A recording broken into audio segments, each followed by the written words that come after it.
So an 8-wicket victory for England there over the West Indies. The co-host had set a target of 181 to win after some good resolute bowling from England. It was a reasonably quick start from West Indies, but England managed to haul things back through the middle overs in particular. 180 for 4 the West Indies total, and England chased down 181 midway through the 18th over. 97-run partnership between Salt and Bairstow, who was unbeaten on 48 from 26 balls. That did the business for England, and unquestionably, Stephen Finn, it was England's best performance of this tournament so far, given the opponents. Yep, they were excellent, weren't they? I anticipated a better showing from them on a much flatter wicket than they've been used to playing on through the early part of the tournament. I think they really are a brilliant team on these flat surfaces. There'll be stiffer challenges to come in terms of what they're playing on, but after the momentum that they gathered in those games against Oman and Namibia, they really put the hammer down here and put the West Indies to the sword, who had a curious day, actually. They didn't look fluent with the bat whatsoever. They lost the toss,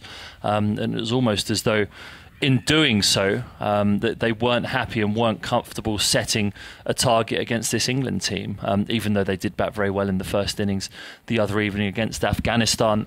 Everyone can have an off day, clearly, but England saw it as an opportunity to attack the weakness of the West Indies, which is their seam bowling and their death bowling in particular, and they did it beautifully.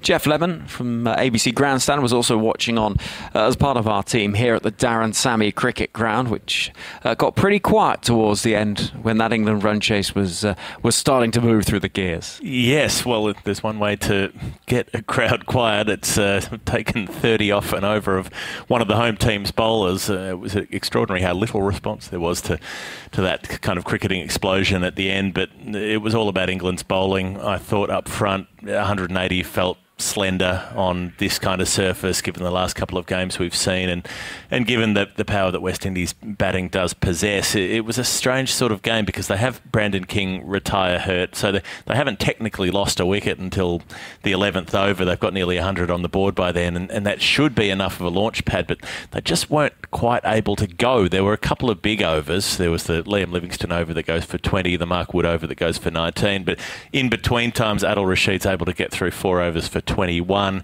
Sam Curran bowls a really good one in the 19th that only goes for 6.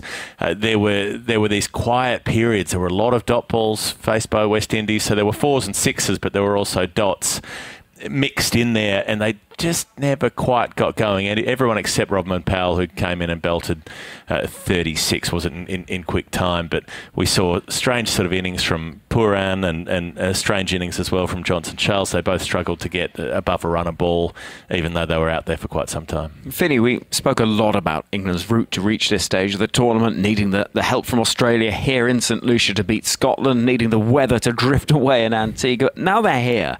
They did seem to be playing with a bit of freedom. It all felt controlled, and particularly when Salt and Bairstow knew the end was in sight, it looked fun out there. Yeah, I think it was just a good showing. I think it was exactly what they're capable of. There were a couple of blips, weren't there, those 2 overs that Jeff referenced, but I think outside of that, it was almost very polished and almost complete performance by the entirety of the team, and lots of different people contributed along the way, which is again is a sign that a team's in a good place. Yeah, they scraped it through those group stages, but I'm adamant that anyone who flies through the group stages and is untroubled, I think, doesn't have momentum at the right time in the tournament. You want to be just about hitting your straps now against these teams in the Super 8s, and you take that through to the semi-finals and onwards. Clearly they have 2 more games until they have to worry about that, but they'll be heartened by the way that they played today. They'll be enthused by the fact that they're playing on a fresh wicket, I think, here in 2 days' time against South Africa, which should be a really good game, and these flat wickets suit England at the right time. Let's hear from England's player of the match then. Phil Salt, 87 from 47 deliveries, 7 4s, 5 6s, strike rate of 185. He played brilliantly, and I caught up with him on the boundary edge at the close of play. More than anything, I think there's a lot of confidence in our sort of camp now. I feel like we've needed a game like that. During the group stages, there was a lot of things out of our control, put us in a tricky position, but we're here now, and as we all know, tournament cricket's about momentum, so just really happy to get that win here against the hosts. You've got a great record playing in this part of the world. What is it about these conditions that suit your game, do you think? Honest answer is I couldn't tell you. I really couldn't tell you. Maybe I match up well against the West Indies. I'm not sure, but they're a very good side. I feel like I've always got slightly more conservative game plans against them. Actually thinking about it, they've got some proper bowlers, especially in the power play. Akil Hussain, he's world class at what he does. So, if anything, probably just a little bit more conservative. Stephen Finn said on commentary, you fear absolutely nobody. Everything must go. It doesn't matter who is bowling. And full of praise. And said as a bowler how difficult it was bowling at you because of that. Yeah, I only played the one season with Finney, but I wish I played a lot more with him, because when he's coming out with things like that, you feel 10 foot tall. But that's good of him. What about the tournament as a whole? Because you did mention, at group stage, it was funny, wasn't it? It did feel that there was one blip against Australia and everything else kind of did feel out of England's control. It now almost feels like you've had a reset and this is the perfect start. Is that fair? Yeah, not quite perfect start. We'll have some things that we'll look over and areas to get better. But I think playing against the hosts, in their conditions with the crowd all rooting for them, I think this is a win tonight we can take a lot of confidence from. Bowling performance, those middle overs have helped. Getting the squeeze on was such an important part of the game. That spin bowling attack is such a key part of this side. Yeah, it is. Those guys through the middle, you don't need me to tell you how good they are. Everybody knows that, and the proof's in their record. So, especially Rashid, the job he did through the middle. I've played with him for so many years now, and he still doesn't get any easier in the nets. So I don't know how the opposition batters must feel against him, but he did a hell of a job. It's an amazing place to play cricket. The noise in the crowd is extraordinary. What's it like in the middle? It's hard to put into words, to be honest. The crowd is so up, especially. I think when you're batting, I don't really notice it that much. But then when you're on the boundary, you hear everything. You hear every word of what's being said. So they're very big supporters of their own team, and it can be unpleasant sometimes when you're out there. But when you're batting, it's generally you quite enjoy the vibe. Just finally, how much confidence is there in this England camp? A game like that won't hurt it, but generally, how confident is this side? Yeah, I think we're confident. I can only speak for myself in that regard. I think it was before the Oman game. Didn't really feel like we played any cricket at all. We've been out here for such a long period of time. I think tournament cricket, in my experience, is all about having the confidence and the momentum at the same time, and having a little bit of luck here and there. And if we can just keep building on that game by game, I think we'll be in a pretty good spot. Well, really interesting hearing what he was speaking about in terms of getting into that zone when you're batting. You hear a lot when you're on the boundary edge from the crowd, but when you're batting, it all feels a little more distant, not just geographically, but in terms of the headspace he finds himself in. And you can see that zone he gets into, Jeff. He feels like a batter that just gets locked into what he's doing. He was terrific tonight. He was aggressive early when they needed that a little bit. Joss Butler was ticking along at about a run a ball, which is a bit unusual for him. Salt was the more aggressive there. He slowed down through the middle when Johnny Bairstow was taking the upper hand, and he was smart enough to recognise that Bairstow was up and running, and so took a back seat, and then he came in really strong at the end to finish things off. The game was basically done by that point. From the position England were in, they needed 40 off the last 30 balls with 8 wickets in hand, and you should generally be able to do that comfortably, but he put a big exclamation mark on the end of the performance with that 30 run over. Why not have some fun and put a tennis score out there with a 4-6, 4-6, 6-4. It was quite remarkable at the end. It was a really mature innings from him. I think you watch him play sometimes and he just gets into fifth gear and then doesn't stop. But I think England really intelligently today recognised the threats to them. The two threats clearly, Moti and Hussain with their left arm spin. They negotiated those by running hard. They ran a lot of twos inside those first 6 overs. There weren't heaps and heaps of boundaries, but pushing the twos and keeping the scoreboard moving in that manner was intelligent. And then he sensed his time, he sensed his opportunities. They took down Alzari Joseph to the shorter of the two sides, and then when Phil Salt really needed to put the hammer down and make sure the game was going to be closed out, he spotted his man in Romario Shepherd, realised that there wasn't much subtlety to the way that he was going to bowl that over, and took advantage. It was a really mature display, and again, another reason why England are just starting to put the puzzle pieces in place to mean that they're hitting their straps at the right time. I like what he said about you, making him feel 10 feet tall with the nice things that you were saying about how he played as well. So he's a sort of cricketer that does embrace the fun of T20 cricket, and actually you can kind of see that. You can see that he goes out there, and I love what you said on air as well when you said he thinks that everyone's rubbish and that everything's got to go. Yeah, and it's that arrogance and that attitude.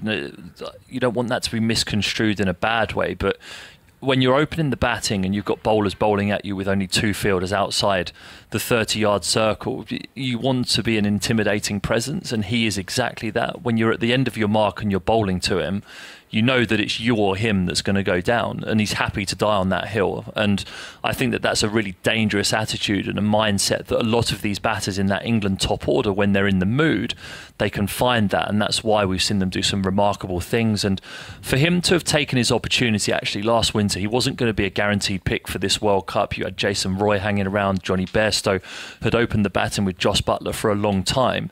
He came here back to where he grew up in the Caribbean, and he scored those 200s in that series, and it was just a foregone conclusion from that moment forward that he was going to be opening the batting for the foreseeable future for England. So he had that doggedness and that fight in him to take that opportunity, and he's really making the most of it, and he's now one of the first names on my team sheet. What of Johnny Bairstow? Jeff, 48 of 26 tonight.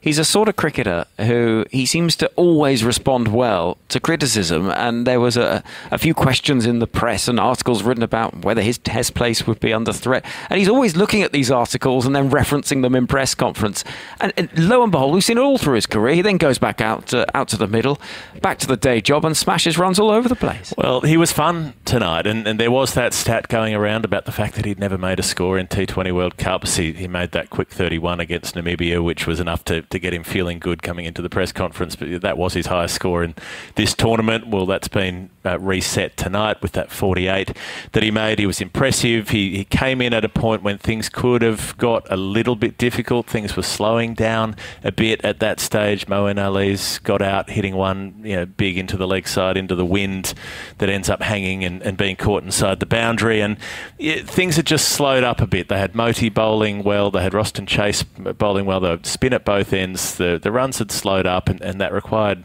run rate was getting up past 10. And Bairstow comes in and takes the initiative immediately.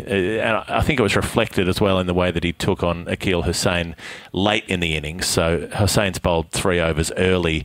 They've gone for 19. He's been very tidy. He's been difficult to attack. And Bairstow says, I don't care. I'm going to sweep you. I'm going to slog sweep you. I'm going to get a little lucky inside edge. He gets a couple of 4s and a 6 off that over, 16 off that over.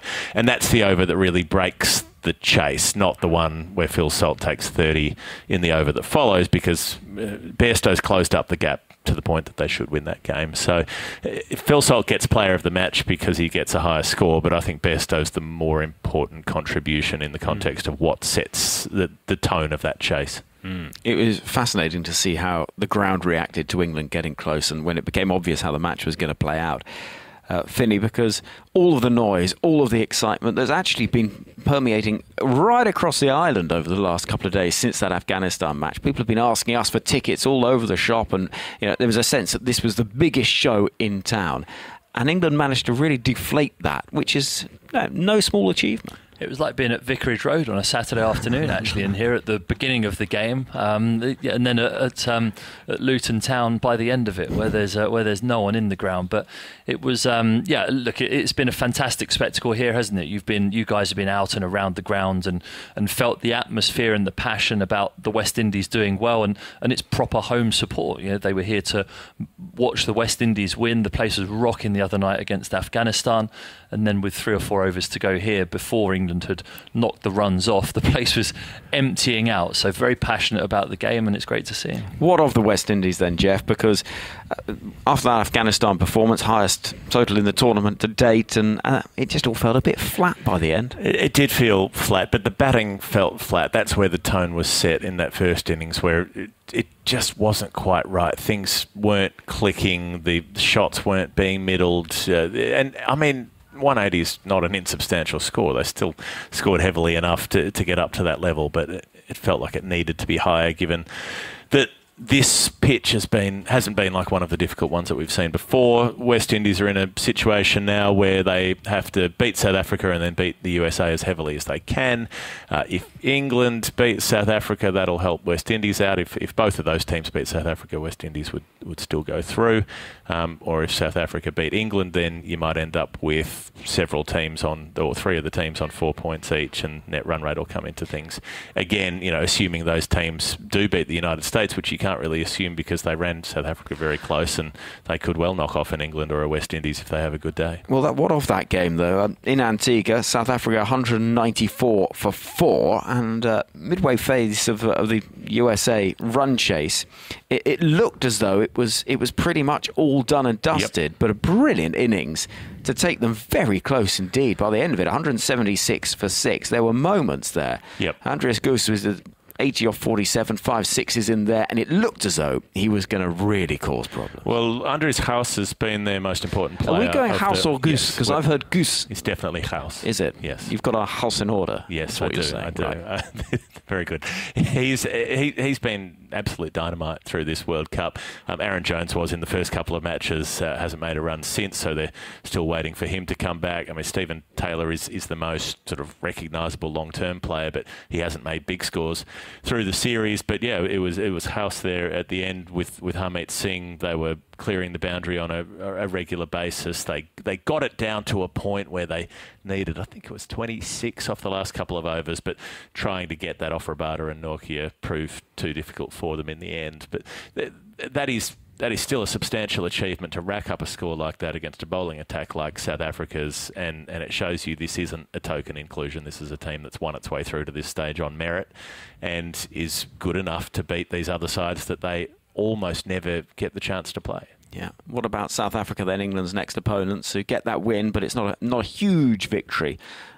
Finney, they're a team that we expect a lot of, but we tend to expect a lot of South Africa. Yeah, well, they've played 5-1-5, and none of them have been convincing wins, have they, even against the smaller opponents? So, they'll be wanting to put in a more complete performance here against England. I think this wicket will suit them, actually. And I do still fancy them to go quite far in this tournament. They've done it ugly up until this point, but I do think that when they hit their straps and when they actually find some rhythm to both facets of their game, I do think they're a really, really dangerous team with a lot of bases covered that you need to play well out here in the Caribbean. Well, we will find out how that goes. It's a day game, so England, having played their first night match in this tournament, are back to the day fixtures on Friday. Our coverage on 5 Sports Extra underway at 3:15 on Friday afternoon. It's another mouth-watering tie in that phase of the tournament, Jeff, where you do get some real humdingers. Well, every game's a good game from this point on. Every game is decisive, defining. You've only got 3 matches to play in the Super 8, so yeah, you can drop one and still qualify, but you're by no means guaranteed to still be able to qualify if you drop one. That might be just how tightly run the race is.